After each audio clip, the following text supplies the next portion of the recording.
Hey everybody, new D&D book came out today, so we're going to be doing a first look at Strixhaven.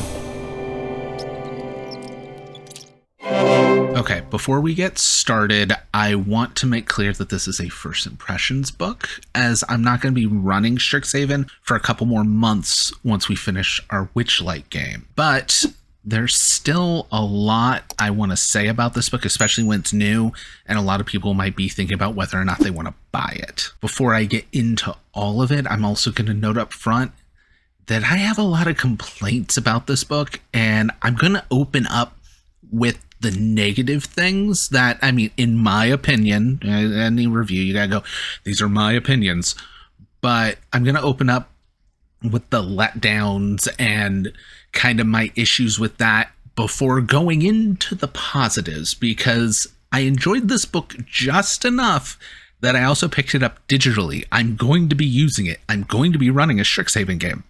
It's not the worst book they've made, but it's definitely not the best. With that, what did Strixhaven promise us? Well, they promised us, as listed even on D&D Beyond, a source book for the Strixhaven setting. So a source book for a magical school setting. They promised us new races, new backgrounds, and new feats. They promised us the ability to run a game where being in school is the focus, and things like extracurriculars. One of the biggest ones was they promised good relationship mechanics, as well as, again, being in school rules for things like exams and tests and, actually going to class. What did this book deliver? Well, as far as the magical school setting, the big thing to note about Strixhaven is it's a school that uses magic to help anyone study more or less kind of anything. It's just college where magic exists. How is magic used in this great way that makes Strixhaven special? They don't really tell you a lot.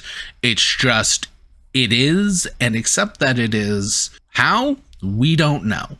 What makes it special? You're here. That's what makes it special, in all honesty. Now, as far as the new races, there's one new race. It's the Owlin, which they do deliver, and you can play the Owlin anywhere. But here's the thing. First of all, the Owlin get this much. There is nothing about their society. There's nothing about their culture. None of that. What is an Owlin? They fly and have dark vision, and then they have the standard, you get to pick what your attribute bonuses are. There, you have the full Owlin race. There is kind of nothing to them. They're adorable. I love the art for them, and I'm actually down with another flying race. But as far as what they actually give you, it's not much. As noted in a couple other videos, the artwork for the Owlin, where they talk about it, takes up more of the page than the Owlin do. With the feats and backgrounds, it is all tied directly to Strixhaven. If you're not playing a game in Strixhaven, none of the backgrounds and none of the feats are going to be usable, because they're all about being a Strixhaven student in one of the different colleges. That's all they are. There's nothing else there for those. So if you're looking for this to use in a different game, you're either going to have to reskin them for whatever you call your school and make them very much like the schools of Strixhaven, or they're not usable. Then there's just the running a game where school is the focus. And you can tell they want school to be the focus, but the adventures treat school as just skill checks without any advice on what to call or when outside of see the adventures.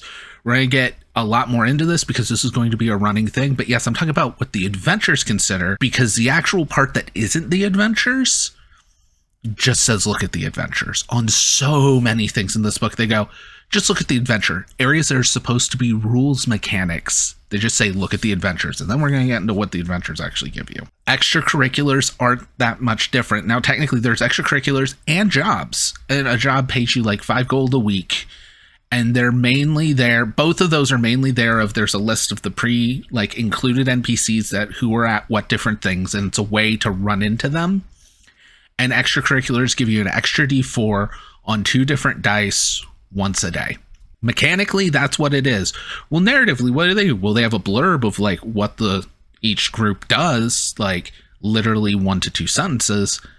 And then that's it. You want to make them interesting. You want to weave them into the stories. Well, you got to figure it out on your own because the book doesn't tell you. A lot of this, I'm going to just start calling this Natasha's Cauldron problem of they say they include mechanics, but they give no advice on how to actually use them in any meaningful way. Finally, the big one, probably the main reason I bought this book, is there were going to be relationship rules, and we're going to be able to have a relationships-based game, and it's the biggest letdown in the book. Again, I know I said we're starting with all the negatives, and it feels like it's piling on because it kind of is, but all of the relationship stuff is if you're nice to them, and literally in the book it even says, if you tell the DM, I want to be nice to them in this scene, that's it. That's all it is. You get a bonus point. If you tell the DM, I want to not be nice to them in this scene, you lose a point. If you get at least 2 points with a character, you're now friends and you immediately magically gain a boon from them. And if you have -2 or lower points, you become rivals and you immediately magically gain a bane from them. However, the banes are a lot more RP focused than the boons are. Because a lot of the boons are like, you have picked up their commanding presence, and whether or not that friend is there, you now get this bonus to doing these things. Like, I'm going to tweak these a little of like, you can get them to be with you, and when they're with you, you get this bonus, because it really makes very little sense.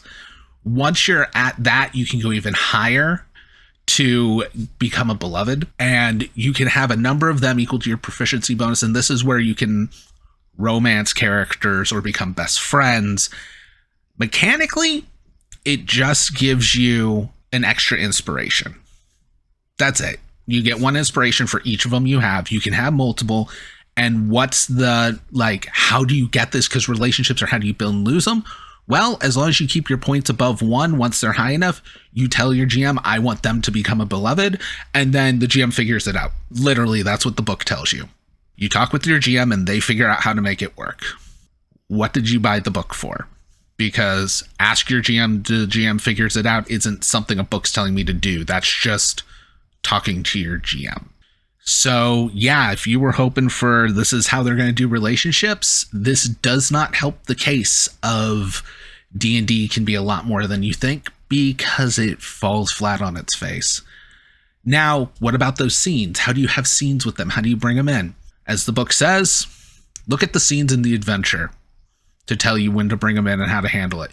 Then if you go to the adventure, it's actually even worse, because in the adventure, it'll say, use 1 NPC that a player has at least a score of 1 or higher in. Nothing how to use them, what to do, decisions to make, anything. Witchlight had like the RP cards in the back with all this. There's 18 like befriendable, romanceable, rivalable NPCs. We're going to get into that when I talk about the positives, and they're all really well fleshed out, but there's also like no easy reference RP cards or anything like that. There's stuff about what they do with their time. Sometimes in that blurb, it'll give hints at their personality and the boons and the banes and like what extracurriculars they do, the lists. For a game about relationships, there is jack all on how to roleplay it and how to make it interesting beyond rolling dice, which is a huge letdown. Then carrying on into the final of the negatives, because again, throwing all the negatives up front, is the rules for exams and tests. And it's kind of interesting that there's a thing of like, you can study for an exam, and there is a little thing about what happens if you do an all-nighter and all of that. And that is interesting. But then the exam boils down to you make 2 skill checks that are different skills. If you pass both the checks, you ace the test. If you pass one and fail one, you passed. If you fail both, you failed. What are the 2 skill checks? Check the adventures for which skills they call for on each year. That's it. What are the DCs? Look at the adventures. The area that's supposed to be the mechanics gives you no advice on what the DCs for tests should be. No advice on what the skills should be. Because at the end of the day, this brings up the biggest problem with Strixhaven. And I don't actually really blame the book as much as I blame Hasbro and Wizards of the Coast for how they're promoting it. Of these are rules references for running the Strixhaven campaign adventure, not a book of rules that includes adventures to highlight them. All of these are just reference pages for running the adventures. All of it is. Okay? It wants you to run these 4 years at school, which again, we're going to get into. Surprisingly, that's a lot of adventure. Okay?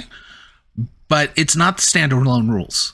Really, none of them work outside of these adventures because they don't have the full mechanics.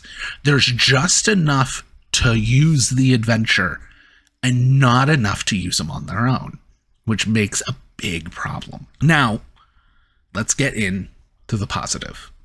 Like I said, 4 years worth of adventures. They said it include 4 adventures. They could be standalone or you could string them together to be a campaign.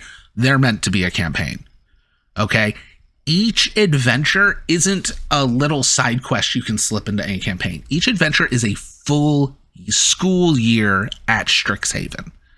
It's essentially a full Harry Potter book per adventure. They're not as fleshed out as that could be, and I think I'd be throwing in more to stretch them. But it's worth noting, the first adventure is 4 levels. Or you gain 3 levels. You go up to level 4. Yeah, whatever. Those first levels happen quick. The other ones, you still go through 2 levels. This is a campaign that takes you from level 1 all the way to level 8. That's as much as Witchlight covers, and Witchlight's a campaign. This is a campaign, and it's not bad. There's a bit of a problem because this is the mostly there's the negative side and the mostly positive side. I think that says a lot about this book. But there is a bit of a problem if there's a lot of encounters where like you show up to a set piece and oh no, there's a monster or monsters causing problems, and the only solution is to beat them up. You don't get to talk to them, you don't get to parlay. It's just here. Roll initiative, combat has already started. Especially right after doing the Wilds Beyond Witchlight, a game that prides itself in being, you don't have to do any combat.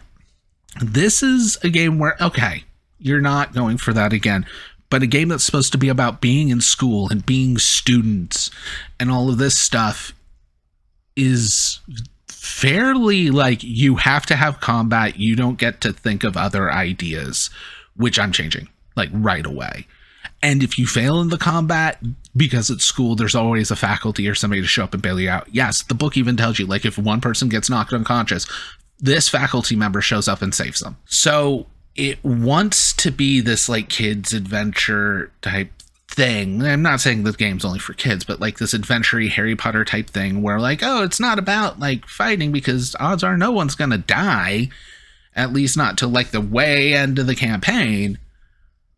But also, it doesn't give you enough options to make it meaningful in the other direction. So it doesn't really know what it wants to be. A lot have said, like, this feels like filler. It feels half done. It feels half done, but again, in the same way that Tasha's Cauldron felt half done. I had similar issues with that of where, like, it's like, here's all these optional rules and you can use anyone. Which ones do you pick? Which ones don't you? We're not going to give you any advice on that or teach you the game at all. This doesn't teach you how to run Strixhaven at all. It's run our adventure, and when you need to reference things, the front half of the book is those references. With that, it's not that great. But while a lot of those mechanics and relationships are lacking, I also said there was like 18 NPCs, and they're interesting. And they're good NPCs. They're really good NPCs. Now, I wish they had more RP side of things, but like the little info you get is interesting. And as with most Wizards of the Coast books, the art is gorgeous. And it is actually really cool that an NPC can like give you a boon, or if you hate them, you can give you a bane. And some of them are just like because of the things they're good at in the school, or like kind of the things they control within the school, that part of the school turns against you. And those are interesting dynamics. But that also then creates the issue of, since there's no actual relationship system other than boons and banes, if you want to add your own NPCs, you have to write that much in for each NPC. You have to start writing mechanics to add a roleplay NPC. But the ones they give you are great. The 18 NPCs are actually a big reason why I picked it up digitally. The fact that everyone keeps track of their character, not just with their sheet, but you all get, they call it a memories thing, but part of it is your report card. You essentially have a report card that keeps track of your exams and all of that stuff. Like, there's concepts in this book that are so good. which is why I think like it's really, really nice there. Finally, in the back of the book, we have the bestiary. And like, if you're wanting to run a school game, bestiary is not bad because you have like novice students and then students of different years and professors. Now, they're all very heavily tied, other than the novice. All the others are very heavily tied to each of the schools, which like they're Harry Potter houses. Like, let's just be honest. But each of them is tied to that. So if you want it to be your own game, you're going to have to reskin a bit. But then what I wasn't expecting is there's also a lot of like creature stat blocks that are like CR24, CR19, because there's like these big dragons that made parts of the school, and there's guardians and all this stuff. And like, it can all be repurposed for even epic level games. There's a nice little bit of stuff in here. If I'm looking at it as, is it a good bestiary for a source book where the bestiary should have been the highlight? No, this is not on par with Mordenkainen's. But if I'm looking at it like this is a campaign book and how much of this bestiary can I repurpose like it's a source book, it's not bad. At the end of the day, that's the big thing to take away from Strixhaven. If you don't plan on running the included adventures and instead wanted Wizards of the Coast's take on relationship mechanics or, you know, studying and book learning in an academic setting, it's not the book for you because it's not its own standalone thing. But if you want another campaign book that happens to be at a school, another campaign book that has relationship mechanics tied into the campaign, just like maybe you want like a faction book with faction mechanics, stuff like that.